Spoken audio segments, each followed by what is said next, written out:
आपको समानता की दृष्टि से नहीं देखा गया, आपका वोट खतरे में डाला गया, बांटने की राजनीति की ताकि मजहब में बैर हो, ताकि जातियों में बैर हो, इसकी राजनीति की।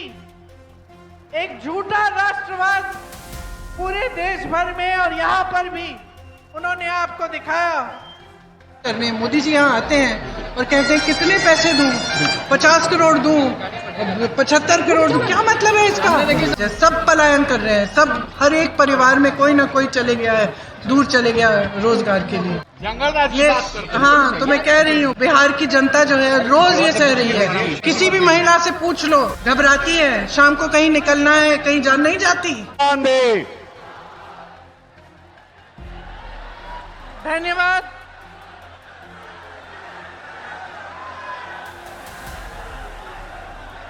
आप सब बारिश के मौसम में भी यहाँ आए हैं आज। मेरी प्यारी बहनें, सुनाई दे रहा है? आवाज ठीक है? बस बैठो।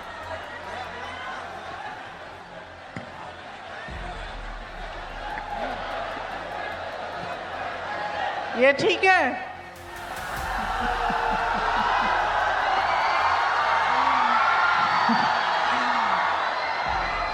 बारिश का मौसम है, फिर भी आप सब इतनी बड़ी तादाद में यहाँ आए हैं, उसके लिए मैं आपकी बहुत बहुत आभारी हूँ। सबसे पहले तो आपका इस सभा में स्वागत है। मेरी प्यारी बहनें, मेरे भाई, आप सबका स्वागत है। यहाँ मंच पर आसीन जितने भी कांग्रेस के नेता, महागठबंधन के नेता, श्री कृष्णा अलवेरू जी, श्री अभय सर्जन जी, श्री शिव प्रकाश गरीबदास जी जो चुनाव लड़ रहे हैं, श्री उदय भानु जी और बाकी जितने भी नेता बैठे हैं, उन सब का भी बहुत बहुत स्वागत। आज बारिश आ रही थी, इसीलिए ये हेलीकॉप्टर नहीं आया, लेकिन मैं आपको बताऊं कि मैं सड़क से आई हूं और मेरा दिल बहुत खुश हुआ।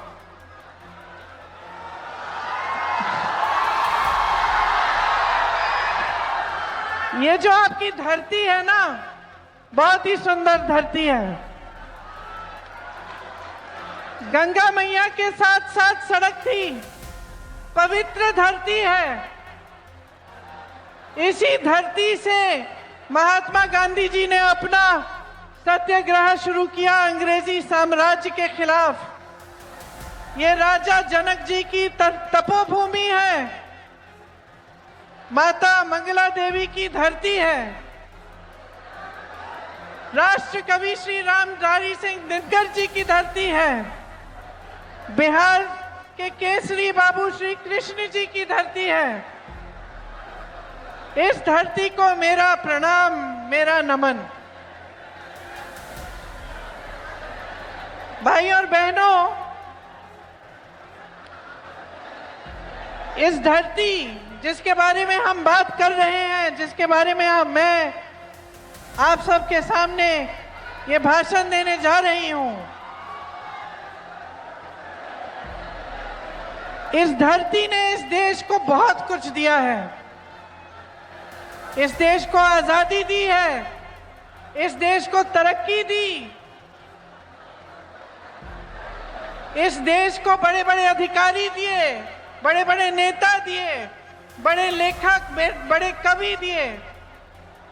तो आज जो आपकी परिस्थितियां हैं, उसे देखकर हर देशवासी के दिल में ये बात आती है कि इतनी महान धरती है, इसका ठीक तरह से विकास क्यों नहीं हो रहा है? इसकी जनता को आगे बढ़ाने का काम क्यों नहीं हो रहा है? हमारी यहाँ पे जो बहनें बैठी हैं, इनको आगे बढ़ाने का काम क्यों नहीं हो रहा है? जो लड़ाई यहाँ से शुरू की गई, जो महात्मा गांधी जी ने शुरू की, वो हमारे संविधान की लड़ाई थी। आप सब जानते हैं कि इस संविधान ने आपको क्या दिया।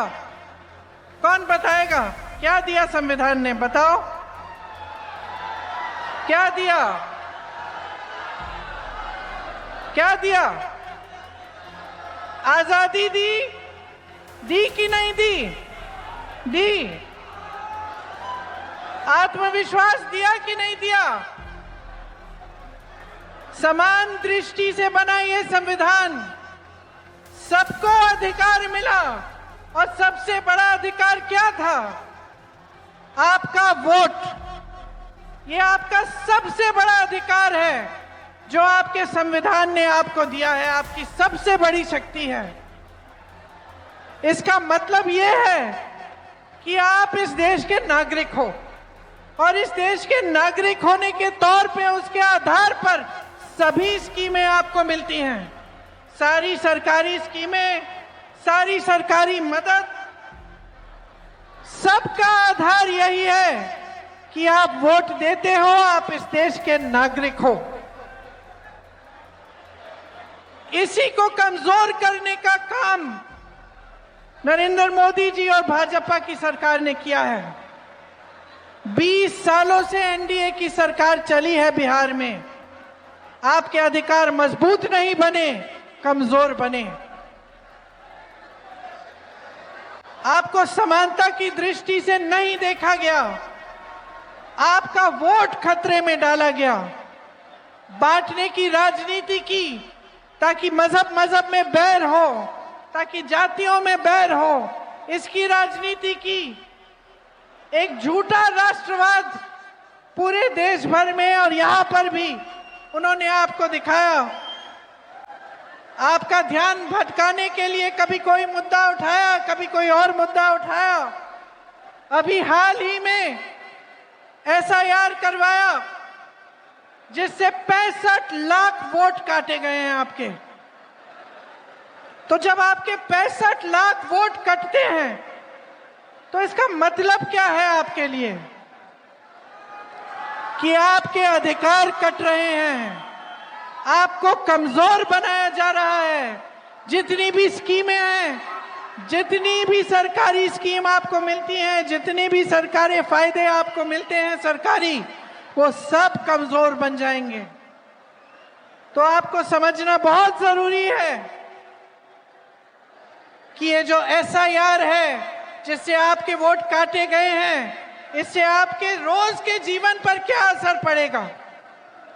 आपके रोज के जीवन में कई ऐसी चीजें हैं जो स्कीम द्वारा आपको मिलती हैं, जो सरकार द्वारा मिलती हैं, उन सबको कमजोर किया जाने का काम है ये। उन सबको आस्ते आस्ते आपके पास पहुंचाने से रोकने का काम है। जब ये बड़े बड़े नेता दिल्ली से आते हैं तो आप यहाँ बड़े बड़े मंचों में भाजपा के जो नेता हैं, उनके मंत्री, मुख्यमंत्री, अलग अलग प्रदेशों के, उनके गृह मंत्री, प्रधानमंत्री जी तो क्या बातें करते हैं? कोई बताएगा मुझे क्या बातें करते हैं?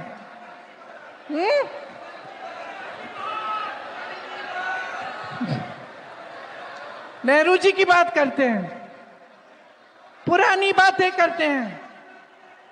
और आपने एक चीज देखी है, आपने देखी है, वो या तो 20 साल आगे की बातें करेंगे, भविष्य की लंबी बात, कि भाई 2050 में हम ऐसा ऐसा करेंगे, या फिर वो अतीत की बातें करते हैं कि जवाहरलाल नेहरू ने ये बिगाड़ दिया, इंदिरा गांधी ने वो बिगाड़ दिया, ये बातें करते हैं। कभी आप क्या आपके वर्तमान की बात करते हैं? आपके आज की बात करते हैं कि आप पे क्या गुजर रहा है? कभी आपसे पूछते हैं कि इस महंगाई के जमाने में आप कैसा गुजारा कर रहे हो, कैसे गुजारा कर रहे हो? पूछते हैं आपसे? अभी दिवाली हुई थी, छठ हुआ, किसी ने आपसे पूछा कि इस महंगाई के जमाने में आप त्योहार कैसे मना रहे हो? क्या सुविधाएं हैं आपके पास? दुकान जाते हो, कुछ खरीद नहीं पाते हो। बिहार में नौकरियां नहीं मिलती, रोजगार नहीं मिलता। हाथ ऊपर करके बताओ कितनों को यहां पे रोजगार मिलता है? हाथ ऊपर करके बताओ मुझे। नहीं मिलता ना? देश भर में पलायन करना पड़ता है। मैंने केरल से लेकर कश्मीर तक देखा है कि बिहार से पलायन करके लोग जा रहे हैं। कश्मीर में अगर किसी सड़क पे मजदूरी हो रही है, उससे पूछो कहां के हो, बोलेगा बिहार से आया हूं। केरल में मैंने पूछा, कुछ दिनों ही पहले ही कुछ लोग मुझे दिखे, सड़क का काम हो रहा था, भाई कहां से हो, यहां के नहीं दिखते तुम। दीदी हम बिहार के हैं। पलायन करके जाना पड़ रहा है सबको। ये जो लहलहाते खेत हैं, इतना सुंदर आपका प्रदेश है, इसमें रहने का ही आपको मौका नहीं मिल रहा है। परिवार बट जाते हैं, लोग पुरुष चले जाते हैं काम करने के लिए बड़े बड़े शहरों में, और परिवार यहां रहते हैं गांव में, खेती करने की कोशिश करते हैं। इन्होंने ये स्थिति बना दी है कि आपको खेती से भी आपकी कमाई नहीं होती। एक जमाने में आप खेती करते थे, आपकी अच्छी खासी कमाई होती थी। आज महंगाई इतनी है, हर चीज पे टैक्स लगा रखा है कि खेती किसानी से भी आप कमा नहीं पा रहे हैं। जितने बड़े बड़े उद्योग थे, सारे अपने ही दोस्तों को दे चुके हैं। ये आप पूछिए, कोई भी बड़ा उद्योग है या तो अडानी का होगा या अंबानी का होगा। जो देश की संपत्ति थी, आपकी संपत्ति थी, उससे आपको रोजगार मिलता था। आपको याद होगा, जो बुजुर्ग हैं यहां बताएंगे आपको, एक जमाने में जो सरकारी नौकरी होती थी उसके लिए सब दौड़ते थे। सबको वही नौकरियां चाहिए होती थी क्योंकि उसमें पेंशन मिलता था, पूरे जीवन के लिए सुरक्षा मिलती थी। आज क्या परिस्थितियां हैं? निजीकरण हो गया है, सब ठेकेदारी पर हो रहा है, सारे काम, छोटे से छोटा काम ठेकेदारी पर हो रहा है। और जितनी भी बड़ी सरकारी कंपनियां थी, वो सब मोदी जी ने अपने दो दोस्तों को दे दी हैं, पकड़ा दी हैं। तो यहां आते हैं ना, मंच पे खड़े होकर 20 साल सरकार चलाने के बाद, बिहार की प्रदेश सरकार 20 साल चलाई, फिर मंच पर आते हैं और बात करते हैं कि हम रोजगार देने वाले हैं, 1.5 करोड़ रोजगार देंगे। तो दिया क्यों नहीं? 20 सालों से दिया क्यों नहीं? बेवकूफ समझ लिया क्या जनता को? बड़े बड़े वादे करेंगे चुनाव के समय और एक भी वादा पूरा नहीं होगा। महंगाई कम करने की बात करते थे, महंगाई बढ़ गई है। रोजगार की बात करते थे, कौन सा रोजगार दिया? बड़ी बड़ी कंपनियां सारी बेच दी, खेती किसानी से कमाने लायक ही नहीं छोड़ा किसी को। छोटे छोटे जो व्यापार थे, जो छोटे दुकानदार थे, जो छोटे बिजनेस थे, उनको खत्म कर दिया।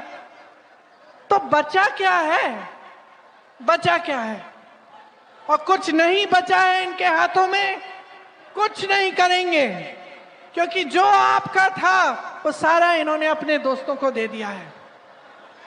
सिर्फ खोखले वादे करेंगे, सिर्फ बड़े बड़े मंचों पर आपके सामने इवेंट बाजी करेंगे, इश्तिहार दिखाएंगे आपको सुंदर सुंदर। खोखले वादे करेंगे, सिर्फ बड़े बड़े मंचों पर आपके सामने इवेंट बाजी करेंगे, इश्तिहार दिखाएंगे आपको सुंदर सुंदर कि आपका जीवन बदलने वाला है।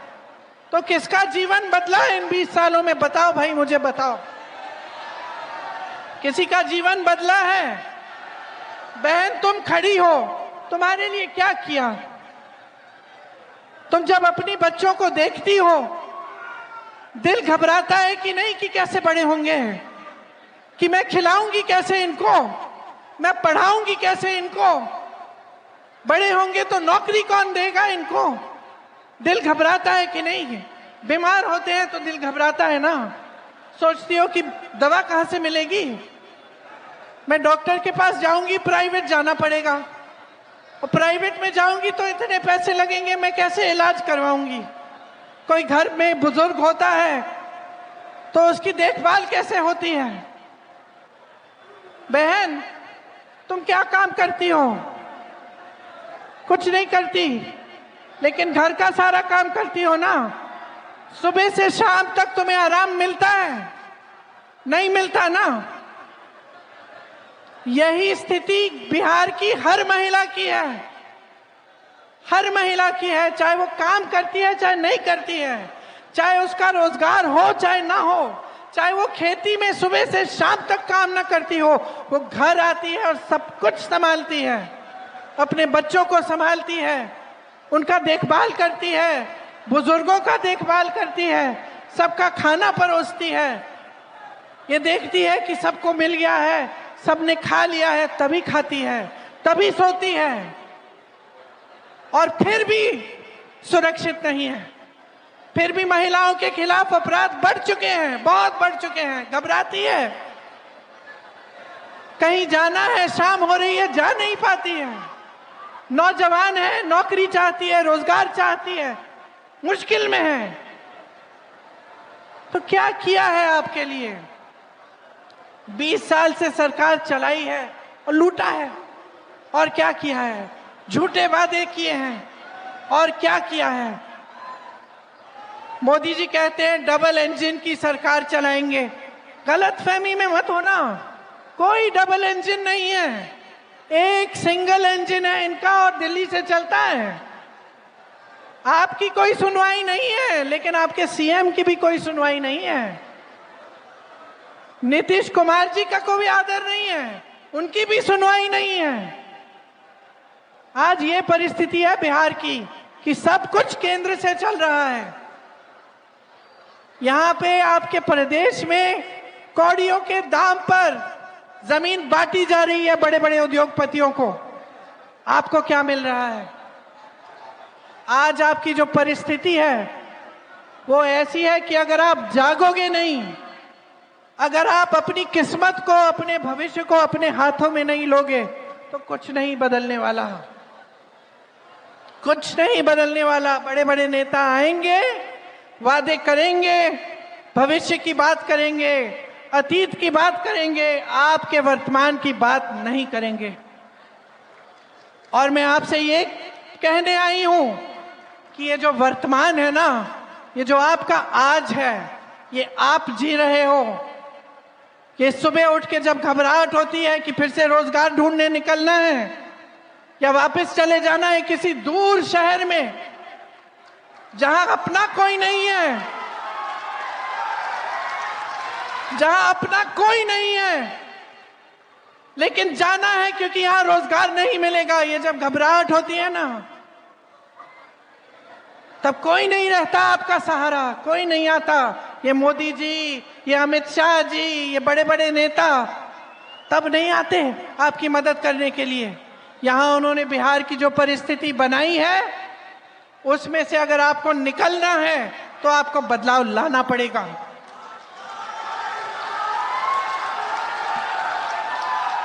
इतने सारे नौजवान हैं यहां,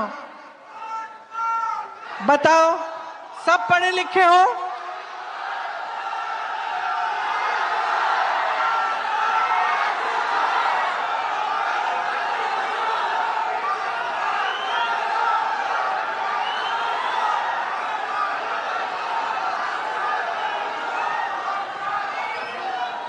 आपको मालूम है वोट चोर क्यों हैं ये लोग? क्यों?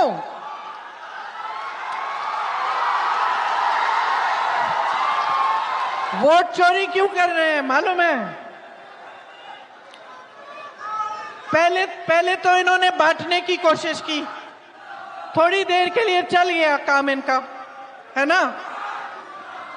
उसके बाद उन्होंने बोला कि जंग करेंगे, ठीक है, लोगों ने समर्थन दिया। उसके बाद कुछ और निकाला इन्होंने ध्यान भटकाने के लिए, सबने समर्थन दिया। अब क्या हुआ कि 10 साल तो हो गए मोदी जी के। और एक बात है हमारे देश की जनता के बारे में, हमारी देश की जनता जो है ना, उसमें विवेक बहुत है। जनता समझने लग गई है कि ये क्या हो रहा है इसके साथ। ये जो नौजवान है ना, ये समझने लग गए हैं कि ये सारी बातें जो है सिर्फ ध्यान भटकाने के लिए है। कोई इनकी रोजगार की बात नहीं कर रहा है, कोई शिक्षा की बात नहीं कर रहा है, कोई महंगाई घटाने की बात नहीं कर रहा है, कोई उद्योग लगवाने की बात नहीं कर रहा है, सब ध्यान भटका रहे हैं। अब जब जनता जागरूक हो जाती है तो ऐसे नेता जो है ना, जो अपने ही महलों को बनाने में पड़े रहते हैं, जो अपने ही चेहरों को चमकाने में पड़े रहते हैं, ये घबराने लगते हैं। इसीलिए वोट की चोरी कर रहे हैं। ये वोट की चोरी कर रहे हैं क्योंकि ये जानते हैं कि इस देश की जनता जाग चुकी है। अब ये सब कोई बर्दाश्त नहीं करेगा, कोई बर्दाश्त नहीं करेगा। ये जो नौजवान यहाँ खड़े हैं, शिक्षित हो कि नहीं हो, बताओ कितनों की कितने नहीं शिक्षित हो, लेकिन बेरोजगार हो। और जब नियुक्तियों की बारी आती है, टाइम आता है कि इम्तिहान दोगे नौकरी के लिए, तो क्या होता है? पेपर लीक होता है, घोटाला होता है, वहां भी चोरी होती है। हर जगह घूस है, हर जगह चोरी है, हर जगह भ्रष्टाचार है। जहां देखो एक सड़क नहीं बनती है बगैर भ्रष्टाचार के, एक पुल नहीं बनता है, एक खंबा नहीं लगेगा बिजली का बगैर भ्रष्टाचार के। और इनकी ये हिम्मत है कि आपके सामने आकर ये भविष्य की बातें करते हैं, अतीत की बातें करते हैं। चलिए करें, अतीत की बातें करते हैं। मैं भी करती हूं अतीत की बात। ये जो विकास हुआ ना, ये कारखाने लगे, किसने लगवाए? कांग्रेस पार्टी ने लगवाए। ये कांग्रेस पार्टी ने लगवाए। जो IIM है, IIT है, एम्स है, किसने बनवाए? जवाहरलाल नेहरू ने बनवाए। अगर अतीत पे हम बात करें तो इनकी बोलती बंद हो जाएगी, लेकिन हम अतीत की बात नहीं करते, हम वर्तमान की बात करते हैं, हम आपके आज की बात करते हैं। और हम चाहते हैं कि इस देश का एक एक नौजवान, इस देश की एक एक बेटी खड़ी हो, अपने अधिकार को अपने हाथों में ले और इस देश के निर्माण में भागीदार बने। राहुल गांधी जी जाति जनगणना की बात क्यों करते हैं? सामाजिक समानता की बात क्यों करते हैं? सामाजिक न्याय की बात क्यों करते हैं? क्योंकि आज भी पूरी तरह से प्रतिनिधित्व नहीं है पिछड़ी जातियों का, अति पिछड़ी जातियों का, दलितों का, अल्पसंख्यकों का। पूरी तरह से प्रतिनिधित्व नहीं है। और जितनी आबादी है उतना प्रतिनिधित्व नहीं है। तो वो चाहते हैं कि सामाजिक न्याय हो, कि जाति जनगणना हो। आपको मालूम है कि जब उन्होंने जाति जनगणना की बात शुरू की तो मोदी जी से लेकर भाजपा के छोटे से छोटे नेता ने विरोध किया। फिर पिछले चुनाव में उनको लगा कि जनता का समर्थन तो है, क्योंकि जो चुनाव का नतीजा था वो उनकी खुशी के लायक नहीं था। उनको पता चला कि यहां तो कुछ बदल रहा है। तो फिर उन्होंने कहा कि चलो बिहार में भी जाति जनगणना करते हैं। फिर क्या हुआ? ठंडे बस्ते में डाल दिया गया। गए कचहरी, ऑर्डर निकलवाया और ठंडे बस्ते में डाल दिया। और वही जाति जनगणना कांग्रेस ने तेलंगाना में कराई और उसके तहत वहां पे सारा काम हो रहा है।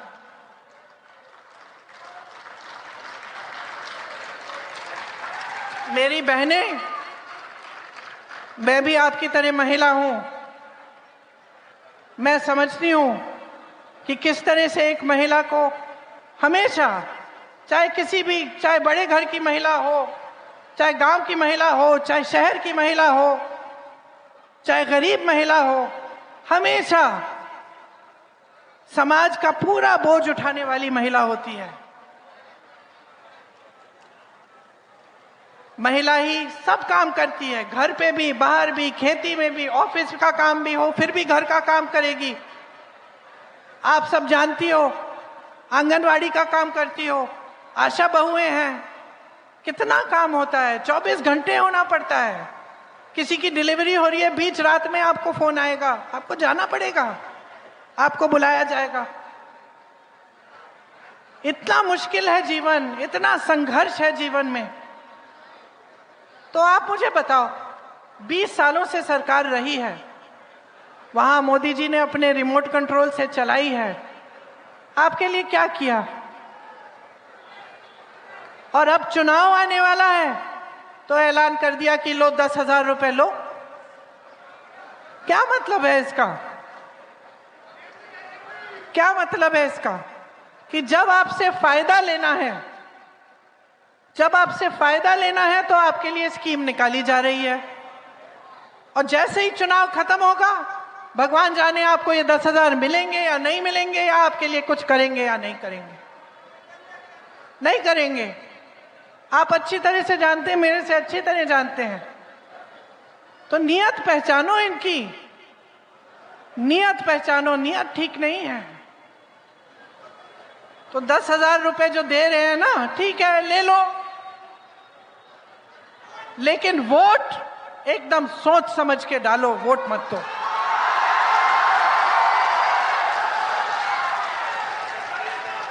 वोट मत खरीदने दो। आत्मसम्मान है तुम्हारा, तुम इस देश की नारी हो, आत्मसम्मान है तुम्हारा। जो तुम झेलती हो ना, कोई नहीं झेलता, कोई नहीं झेलता। ये जितने भी खड़े हुए हैं यहाँ पे पुरुष, इनको पता भी नहीं है कितना झेलते हो।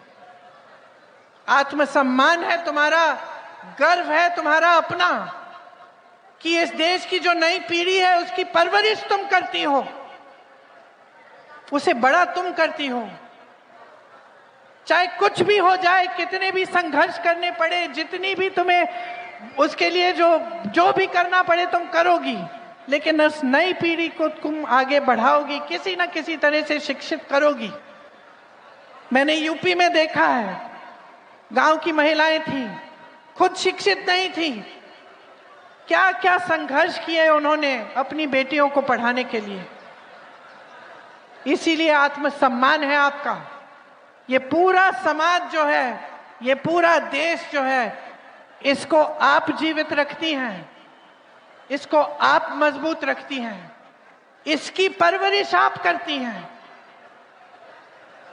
इसीलिए अपने अधिकारों को अच्छी तरह से समझ लो, अच्छी तरह से समझ लो।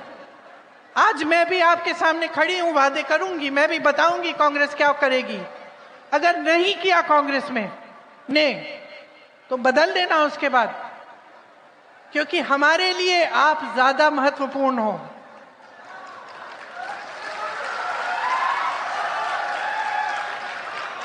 जो आपके लिए काम नहीं करता है उसको हटा दो, निकाल दो, साइड कर दो। और जो मैं कह रही हूं उसको ध्यान से सुनो बहनों, ध्यान से सुनो। जितना विवेक महिला में होता है ना, किसी में नहीं होता। क्योंकि जैसे मैंने कहा, आप बहुत झेलती हैं, आप में बहुत दृढ़ता है, तो आपका विवेक जो है अब काम आना चाहिए। चुनाव का समय है, ऐसा नहीं होना चाहिए कि इस समय सारे नेता आकर झूठे मूठे वादे कर लें, चले जाएं, उसके बाद आपको भूल जाएं। आज मौका है, ये मौका है कि आप अपने अधिकारों को मजबूत बनाएं, कि आप एक ऐसी सरकार लाएं जो इस प्रदेश की हर महिला को शक्ति दे, मजबूत बनाए, अपने पैरों पर खड़े होने के लिए मदद करें।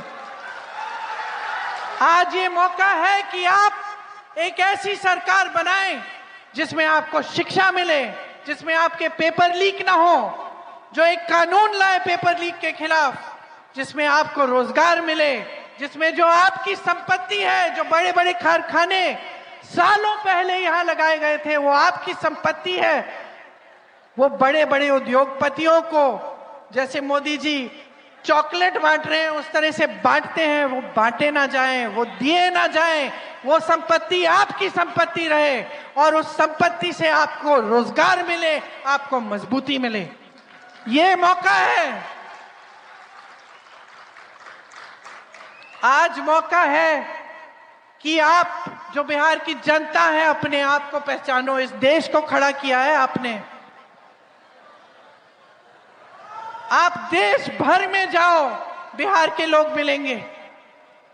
एक जमाने में बड़े बड़े IAS officer, IPS officer, IFS officer सब यहां के होते थे, बड़े बड़े नेता थे आपके। और आज भी आपने इस देश की नींव डाली और इस देश का निर्माण आप करते हैं। ये है इस देश का असली केंद्र। लेकिन आप अपने आप को पहचानो, अपनी शक्ति को पहचानो और जहां से आए हो उस पर गर्व करो कि आपको बिहार को ठीक करना है।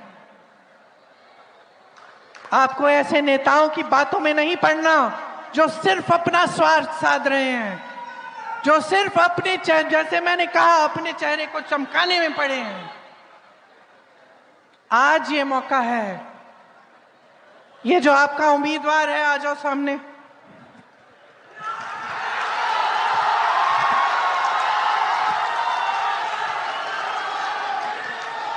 नाम क्या है बताओ? गरीबदास, गरीबदास, गरीबदास।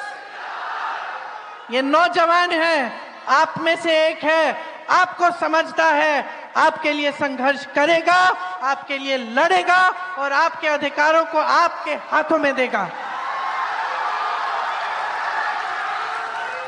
जो महागठबंधन है, हमारा जो महागठबंधन है, वो चाहता है कि आप मजबूत बने, कि बिहार की जनता को शक्ति मिले। और इसलिए हमने आपके लिए कई ऐसी स्कीम तैयार की हैं।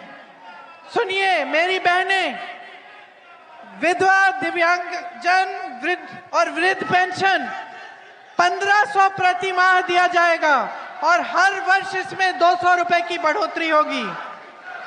भूमिहीन परिवारों को मकान हेतु 3 से 5 डिसमिल जमीन दी जाएगी। इसका मालिकाना हक मेरी बहनों तुम्हारा होगा। माई बहन मान सम्मान योजना द्वारा 2500 रुपए प्रति माह सीधे महिलाओं के खाते में जाएंगे। और आप सुनिए इसको ध्यान से, जब परिवार का कोई सदस्य बीमार पड़ेगा 25 लाख तक का इलाज आपको मुफ्त में मिलेगा। ये खोखली बातें नहीं हैं, खोखली बातें नहीं हैं।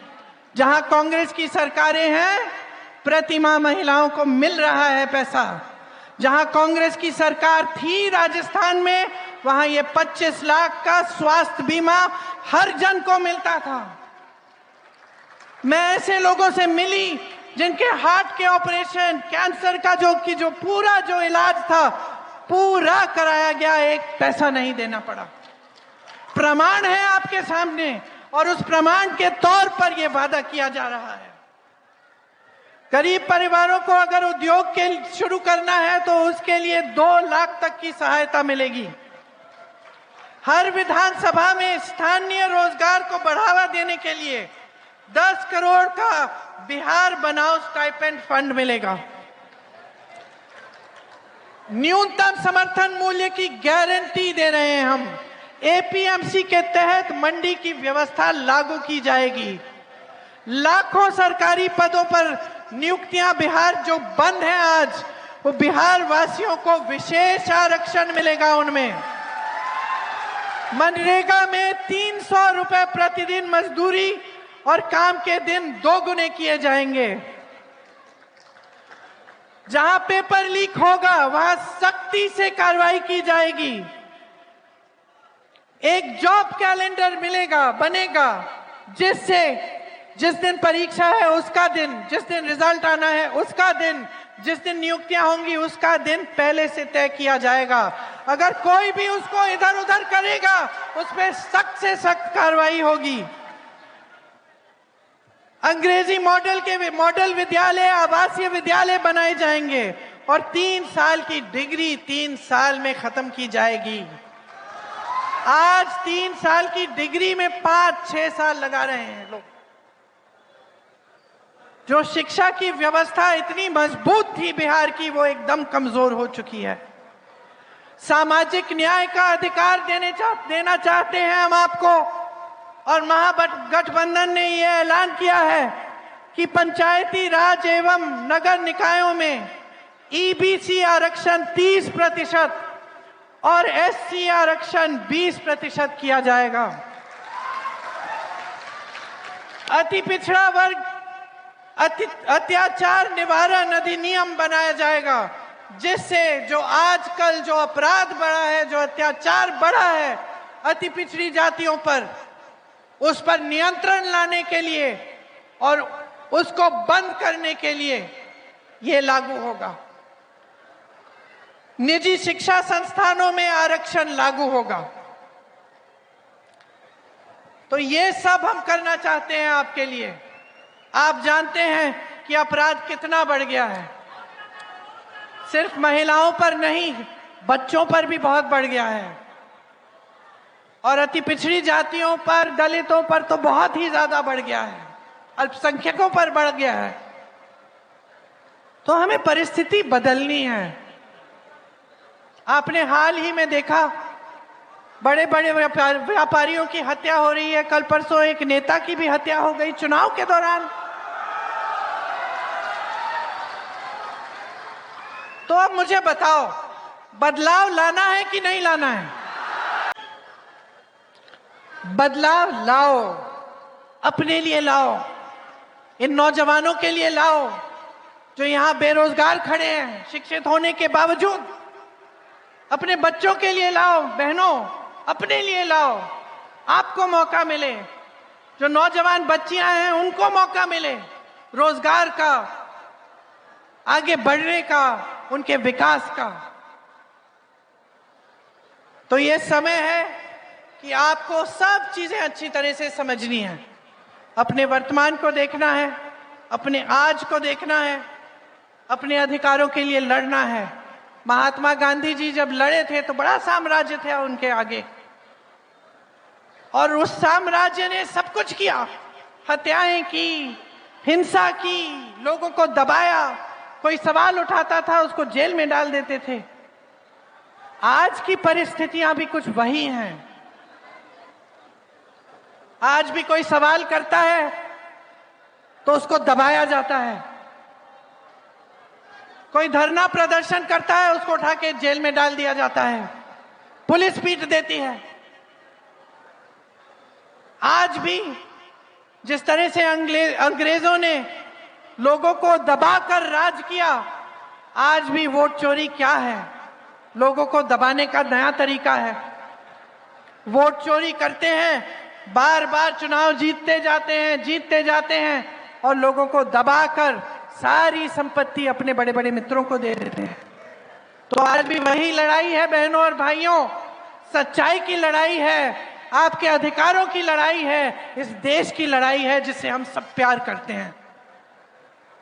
इस देश जिसने आपको बनाया और जिसको आपने बनाया। आपने इस देश का निर्माण किया अपने खून पसीने से। आपके पूर्वज लड़े इस देश की आजादी के लिए, आज फिर से अपनी आजादी के लिए लड़ो, इन लोगों से आजादी लो, खुद अपने पैरों पे खड़े हो जाओ। और हम तैयार हैं, सरकार बनाएंगे, आपके लिए काम करेंगे, संघर्ष करेंगे, आपके लिए समर्पित रहेंगे, आपको मजबूत बनाएंगे, आपको पूरी शक्ति देंगे। तो गरीबदास जी को खूब भारी बहुमत से जिताइए, अपना भविष्य मजबूत बनाइए। एक बार जोर से बोलो, एक बार जोर से मेरे साथ बोलो। एक नए बिहार के निर्माण के लिए, एक नए बिहार के निर्माण के लिए बिहार की धरती को जय बोलो, जोर से जय बोलो, जोर से जय बोलो एक और बार। ये आपकी धरती है, इसको संभालो, इसकी रक्षा करो, अपने वोट की रक्षा करो, अपने अधिकार की रक्षा करो। महागठबंधन के उम्मीदवार को भारी से बहुमत से जिताकर एक नई सरकार लाओ। भूलना मत बहन।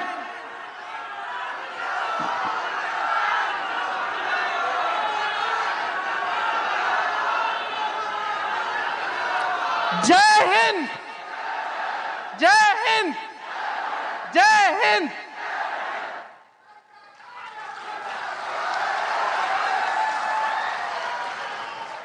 प्रियंका गांधी जिंदाबाद। प्रभातखबर.com, विश्वास वही, रफ्तार नहीं।